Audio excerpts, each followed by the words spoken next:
Qué rollo, quiero mandar un saludo a mi amigo Goodfella de parte de tu amigo Jaime Munguía. Un abrazo, carnal. Greenwood Stock Trading wants to show you how to make money in the stock market. Be a successful investor and make money from anywhere in the world you choose to be. Travel more. Spend more time with friends and family. Or simply just enjoy the freedom to have fun. What are you waiting on? Join us today on your successful options trading journey. All right, man. Abel Sanchez said there's only 3 fighters that can beat Canelo Alvarez, and that is Triple G. He's no longer training Triple G, by the way. I believe Triple G is training with Detroit's own former heavyweight Jonathan Banks. All right. And David Benavidez, Arthur Beterbiev, and obviously Gennady Golovkin. I just said he said those only 3 they could beat. They had the best chance of beating Canelo Alvarez. So let's talk about that. Thumbs up the video, share the video, subscribe to the channel. Now, obviously, he has experience with all 3. For people who don't know, obviously,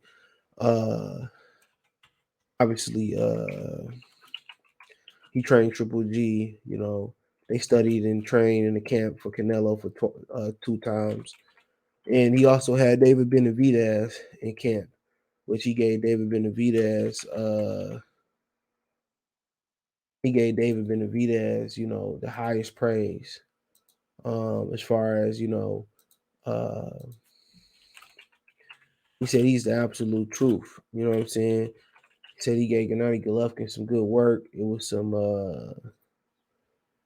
rumors that you know he really put it on Gennady Golovkin in sparring. Now David Benavidez's name is really getting hot because honestly, well, he was hot at that time because he was beating the hell out of Gennady Golovkin. It was a particular interview where, you know, you could just tell, you know, what Abel Sanchez was saying. He was saying about him, and he was saying that the dude was in this particular interview, he was talking about how dude, man, I think he was in the gym or something like that, and he was talking about dog. He said that dude that put it on Golovkin, bro. He said, man, you had to watch. I had to find an interview and share it on social media. He was saying, bro, he was saying, man, he was saying this is before like really Benavidez really popped off, bro. He said that dude was the real deal, bro. He said Benavidez is the real deal. This is before he really like before Benavidez really blew. So you gotta remember too, he's no longer with Triple G either. But okay, he says trainer Abel Sanchez says 3 guys can beat Canelo Alvarez, Arthur Beterbiev, David Benavidez, Gennady Golovkin. All right. He says Abel Sanchez feels that Beterbiev is too big and strong for Canelo, and the Mexican star won't be able to walk him down without getting crushed in the process by the powerful body punching from the Russian fighter. He said, quote, in my opinion, there are only 3 guys that could beat Canelo now, said Abel Sanchez to 5TB. That's Beterbiev. He's just bigger and strong, bigger man, and he's strong as a bull. You're going to have to hit him with the bat to stop him. So let's start right there on Beterbiev, right? We know Canelo not going to fight him straight up. All right, we know he gonna need some type of physical advantage. We know Beterbiev. I think for the Marcus Brown fight, he had like missed weight. For one of his fights, he had missed weight on the first attempt. So he had missed weight on the first attempt. So I'm not sure how much he will be able to squeeze down in weight. So I mean, you know what I'm saying. So I ain't really sure, but we know Canelo gonna try to drain them same day rehydration, same day weigh in. You know, rehydration. You know, he can't. You know, after the first weigh in rehydration clause and you got to come into the ring. And like I said before, man, you know, that's why people feel that Bivol got a great shot, but I will get to that later, right? So, like I said, he's just big and strong, bro. And people say, well, Canelo can beat him because Beterbiev is just so basic and so, you know, he just be like, bro, I don't really think people appreciate what he brings to the table. Especially like he wasn't always showing that he wasn't always showing that power speed jab that he got, bro. He just a beast, bro. And I don't know. I guess, man, because back in the day we used to appreciate those type of fighters. You know, I heard somebody say Gary Russell remind him of Sean Porter, and that shit was funny to me, bro. But he said, yeah, he reminded me of Sean Porter. And I like in the amateurs, yeah, when he fought Ryan Ennis, that did like some Sean Porter. But what he did versus Victor Postal, man, you know, he dispatched him. But like I said, people don't appreciate pressure fighters no more. That's why ain't that many pressure guys. Not just guys like Kovalev who aggressive with distance between, what they reach. I'm talking about guys that get in there and mix them up, and people, call everybody to get in there and mix them up, and he's calling him Sean Porter. And to me, that's like, bruh. Because Floyd Mayweather like try to popularize hit and don't get hit. Even the Charlo twins, they like come forward fighter, but they not really like. I'm talking about inside pressure fighters. That's what I like, bro. I'm not, I like it all, but that's kind of what I like because it's a lost art, man. You used to see them dudes all the time. Julio Cesar Chavez Sr. You used to see dudes like Roberto Duran, Mike McCullum could do it. You used to see them dudes. Them dudes used to be like, something that you would go to a burger joint. A burger gonna be on the menu. They was up and down the scales of boxing. They was always on the menu, bro. And right now, it's not enough of those. Everybody want to be slick, leaves to use the half guard or the fake shoulder roll, and everybody want to be slick. And I appreciate the brutality of Better Biev and find a way to get on side and be inside and beat you up, bro. Everybody want to stick and move and be slick and be fake slick. I like the way his aggressiveness is, bro. People don't appreciate it no more because everybody hypnotized to be slick and be fast and be. If you got good fundamentals and good, timing, man, you gonna beat all that. And we never got a chance to see him fight Kovalev, but pretty much for the most part, he owned Kovalev. But yeah, he said David Benavidez, a guy like Golovkin, if he gets in shape, the way he used to, continue Sanchez and naming the two additional fighters that he thinks will beat Canelo. He said no, he shouldn't say in shape. If Golovkin fights like he used to right now, he's trying to be something that he's not. He's not. He's trying to be a boxer. He's not a boxer. Sanchez said to Triple G. He's taking shots and he's taking punishment that he shouldn't take. He is a stalker. He's a guy that will keep Canelo on the back foot, that will keep Canelo thinking because he can crack. The Golovkin that stalks like Canelo does great, will be a great fight for the fans, but can he get to that point again? I don't know, Sanchez said. So he basically said Jonathan Banks trying to make him into a boxer.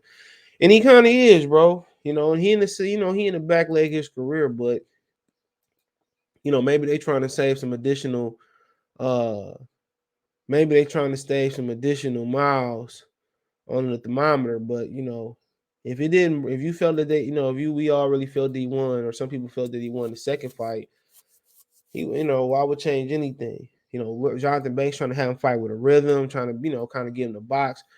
And he can box versus certain guys like Curtis Stevenson and David Lemieux, guys who don't really, slip to get on the inside and, do the things that Canelo do. So, like I said before, he kind of been downtrending. Also he trying to switch styles too, and that might have something to do with it. But he'd be 40 before he take his next fight. Yeah, I think he'd be 40. So I mean, he changed his styles in his late 30s, bro. Yeah, he'd be 40 the day before he fight Murata April 9th.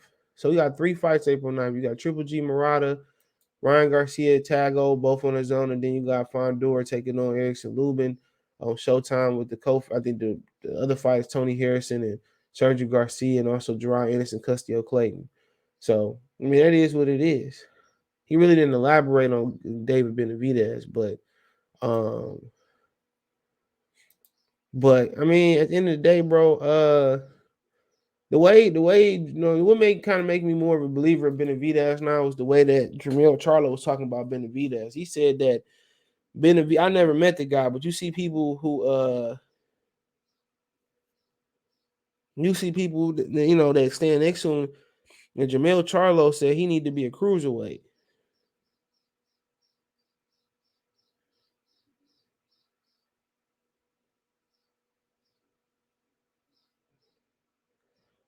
So they said he should be a cruiserweight or fight a heavyweight. That's what he said. in that Brian Custer interview. He said Benavidez, should be a cruiserweight, a heavyweight. Then he'll get credit for the wins. And like I said before, he know that Benavidez is gonna mess his brother up. And I thought his brother had a chance. He a big dude, but he know Benavidez gonna mess his brother up. He get to talking about he really a heavyweight, and you know what I'm saying. He talking about he really a heavyweight or cruiserweight, and he get a heavyweight higher. Unless he's talking about bridgerweight, but it is what it is, bro. He can make the weight. I really been like he can make the weight. Then you gonna have to fight him, or your brother gonna have to fight him and stuff. But they say he really big, bro. And that's probably why Canelo don't want to fight him, bro. Because it's gonna have a tough time backing that dude up. And if he get hit by Lemieux flush and he take the Lemieux shot flush, then I don't know. They talk about he a big dude, bro. So I can see in some of the pictures you can see it with other fans and stuff. Like he seemed pretty big, and you got Jamel to he should be a cruiserweight or higher. Only thing higher than cruiserweight is bridgerweight and heavyweight. That's bridgerweight only in the WBC. So yeah, you talking about he big, man. He big. So hey, shit interesting to me, bro. I think he might too. Like a dinosaur always said that. Check out the Line Killer podcast. He said he can't sit in there with Benavidez. I think he might be right. But Abel Sanchez, Bivol can't beat Canelo, said Abel Sanchez. He said, quote, I've had a few, one of my guys, I'm not going to mention who down at Manny's in Santa Fe Springs or whatever that is in Whitner. He said, and my guy didn't have a hard time with him, said Sanchez about his fighter dealing with Bivol during sparring. He's a very skilled fighter, but he's a very cautious fighter, says Sanchez about Bivol. He doesn't take the chances that you need to take at that level. He said, quote, as you're coming up, maybe, but at that level, you need to take some chances to make things happen. He Bivol doesn't seem to have that gear. Canelo was supposed to have a tough fight against Saunders. Canelo was supposed to have a tough fight against Plant. The team quote by the fifth or sixth round in both of those fights, he was like it was like hitting the bag, said Sanchez about Canelo. The team he could have closed his eyes and hit these guys. I think Canelo is in the first time of his career. He said, quote, he said Bivol will present some problems with Canelo, but in the beginning, just like Julio Cesar Martinez did with Chocolito and Roman Gonzalez. But once Canelo zooms in, and maybe in the sixth, seventh, eighth round, I'm not going to say it's easy fight, but it's one that will be easily won by him. He said, quote, I don't think so. Sanchez said when asked if Bivol has no chance of beating Canelo. Yeah, I think I think it's a 70-30 chance, 70-30 fight if Canelo trips before he gets in the ring and hits his head. He said, quote, it's not that Bivol is a bad fighter. It's that Canelo, I'm not going to say he's in his prime, but he's in a time in his career where he continues to train the way he's training. There's only going to be a few guys that are going to get close to him. The tricks of Bivol are great. His technique are great. But when you start getting hit, all that goes out the window. He said, quote, when Canelo stalks you the way he does and lands shots where he lands them, it's going to be difficult to stay away from him. Quote, like I referenced in the last two fights. By the middle of the fight, he's throwing shots like he's hitting the bag. He doesn't really have no regard for who's in front of him, says Sanchez. So I mean, he got zero respect for Bivol. No respect. No chance. He said if he had 70-30 chance if Canelo tripped to the ring and hit his head. So he says Sanchez said Bivol lacks a gear to win. Sanchez says Bivol doesn't have the right professional style for him to beat fighters like Canelo. So that usually happens when you get guys at the stage of their career where nothing can go wrong. Said Sanchez about fighting high level, nothing in their mind can go wrong. Nothing nobody can do to beat them. Quote, I had it with Terry Norris when he fought Sugar Ray Leonard, Donald Curry, some of those guys. I had it with Golovkin when he fought those guys early in before Canelo fights. In the Curtis Stevenson fight where he carried him for 8 rounds until he wanted to knock him out and punish him. It's a stage in someone's career where there's so much belief in what they're doing. So again, it's not that Bivol is a bad fighter. He's a world champion. He's a great fighter, but Canelo's on a different level right now. I don't think said Sanchez when asked if Canelo stops Bivol. I think Bivol's tricky enough to withstand. He's going to take punishment towards the last third of the fight. He's going to take punishment. He said, quote, no, he's not going to be a boring fight. Bivol got skills. Bivol has got a great amateur career, but the amateurs and the pros are different things right now. He's not an amateur, but he's not the pro that he needs to be for him to beat Canelo. No, quote, no experience, but the mental and the Chocolito medal that you need to have, the extra, the level difference, said Sanchez. So, I mean, he said what he said. He said Bivol doesn't possess the killer instinct. That's pretty much what he said. Or just take it up a gear and just, he don't possess the killer instinct. He just keep doing what he doing. Keep doing what he doing until you make him do something different. Maybe if you make him do something different, maybe he might step it up if he feel like he in danger. Some of them fighters, some of them fighters, some fighters are like that. Unless you do something different, bro. When you make them do something different, sometimes they blow fire.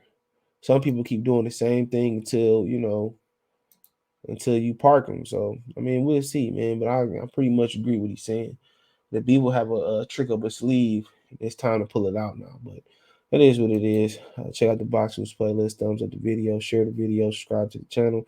That subscribe button is the bell icon button. Hit all notifications. Increase your chance. Get notifications. Increase your chance. Get notifications. Go live and drop a video. Want to make a financial donation? Cash App, $sign CJ Good 313. Venmo CJ Good 313. PayPal link in the description. All my social media links. When you hit the Linktree link, it's there. And where I'm producing content at from Spotify, Twitch, and all the 09. Other than that, want to make a financial donation? If I ain't said that already, Cash App, $sign CJ Good 313. Venmo CJ Good 313. PayPal link in the description. Appreciate the love and support. Let me know what you girls and guys think in the comment section. One time for the one time. Peace.